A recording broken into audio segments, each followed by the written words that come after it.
अस्सलामुअलैकुम नाजरीन, मैं मोहम्मद मुख्तार अहमद। हर खबर से बाखबर हमारी है सबके नज़र T9 न्यूज़ में आपका खैर मकदम करते हैं। आइए देखते हैं आज की खुसूसी खबर।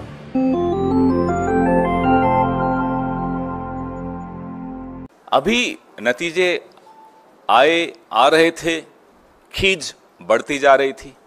खींच साहब लोगों की ऐसी बढ़ी कि उन्होंने संसद के परिसर में, जहां हम लोग सब बैठकर संसदीय मर्यादाओं का, संविधान का और लोकतंत्र को बचाने के लिए जहां हम धरने पे बैठते थे, शांतिपूर्ण प्रदर्शन करते थे, बापू महात्मा गांधी जी का जो स्टैच्यू है, बड़ा ऐतिहासिक स्टैच्यू है, आप लोग अक्सर कैमराज में उसको दिखाते हो।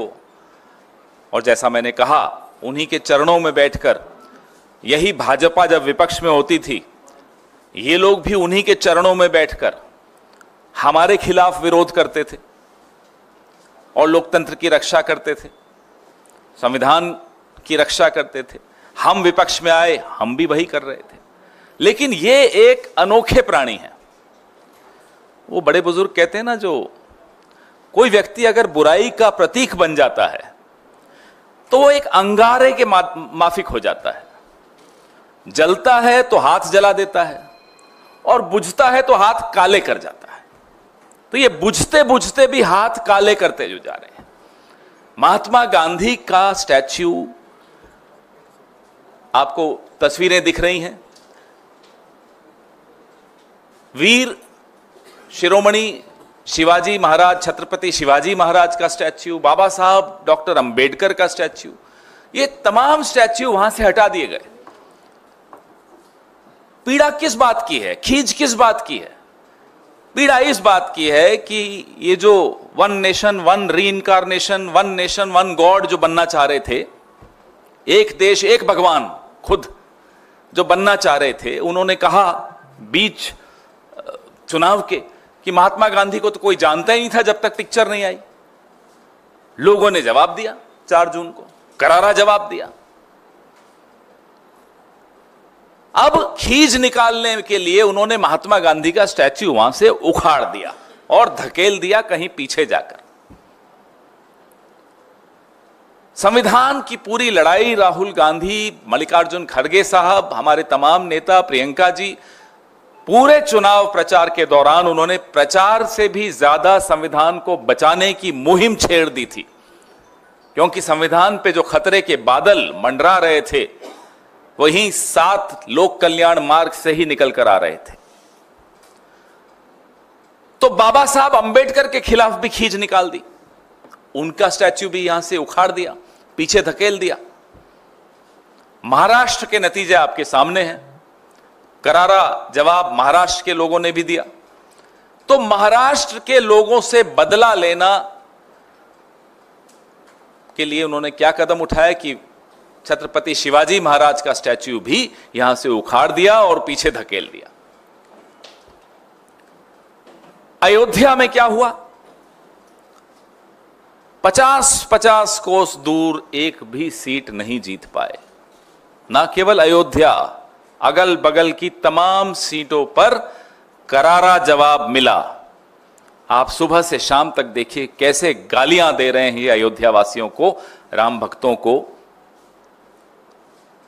तो ये खींच निकालना, अपने आप को इन तमाम महापुरुषों से ऊपर मान लेना, अपने आप को भगवान से ऊपर मान लेना, अभी भी ऐंठ गई है। तो भी देखिए, आप आज का भाषण थोड़ा बहुत मेरे कानों में भी पड़ा, इतना अटपटा भाषण, खींच इतनी ज्यादा, झेप नहीं मिटा पा रहे। अब वो एनडीए का फुल फॉर्म मालूम है आपको? नायडू डिपेंडेंट अलायंस या नीतीश डिपेंडेंट अलायंस। पिछले 10 साल में कितनी बार एनडीए का नाम लिया, कभी आपने सुना? गिनो। चलो आज मैं आप सबको होमवर्क देता हूं, मैं अपने आप को भी होमवर्क देता हूं। जितना पिछले 10 साल में एनडीए का नाम नहीं लिया, आज कितने घंटे का भाषण था? 1 घंटे का, तो उससे कम तो बोलते नहीं। 1 घंटे में कितनी बार नाम ले लिया एनडीए का? 1.5 घंटा चलिए, आपने होमवर्क करना शुरू कर दिया। 1.5 घंटे के भाषण में एनडीए का नाम कितना ज्यादा लिया गया। पहले था एक अकेला सब पर भारी, मोदी की गारंटी, अब बीजेपी की भी गारंटी नहीं, अब एनडीए की गारंटी आ गई।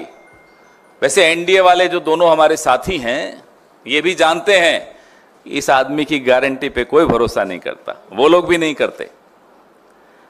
दुख इस बात का है कि आपकी जो खींच है हमसे निकालिए, निकालते रहते हैं, पिछले 10 साल से निकाल रहे हैं, राहुल गांधी से आप निकालते रहते हैं, निकालिए, हम मुकाबला करेंगे आपका।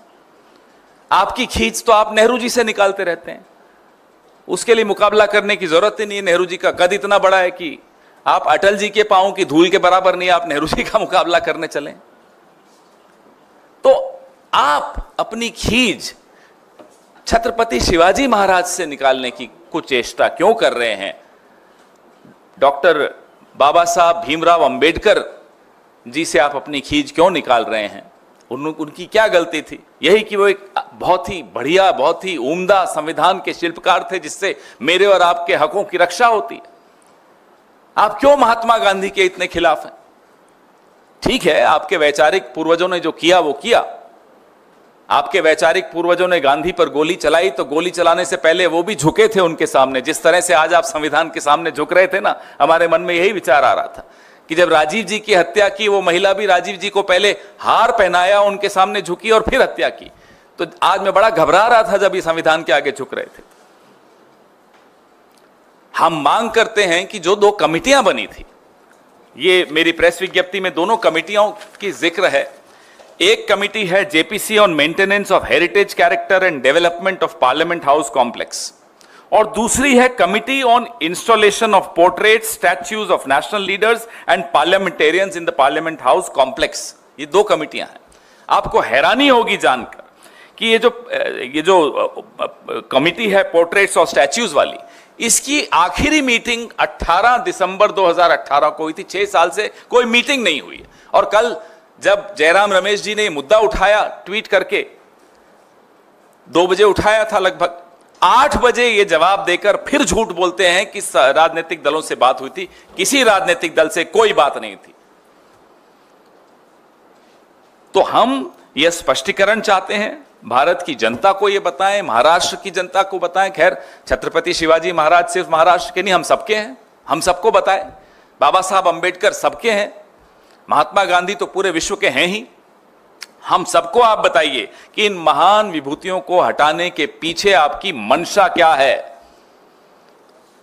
क्या चाहते हैं आप कि हम इन लोगों की चरणों में बैठकर आपका विरोध नहीं कर सकें? हम करेंगे। हम जहां बैठ जाएं, माटी उन्हीं की है। ये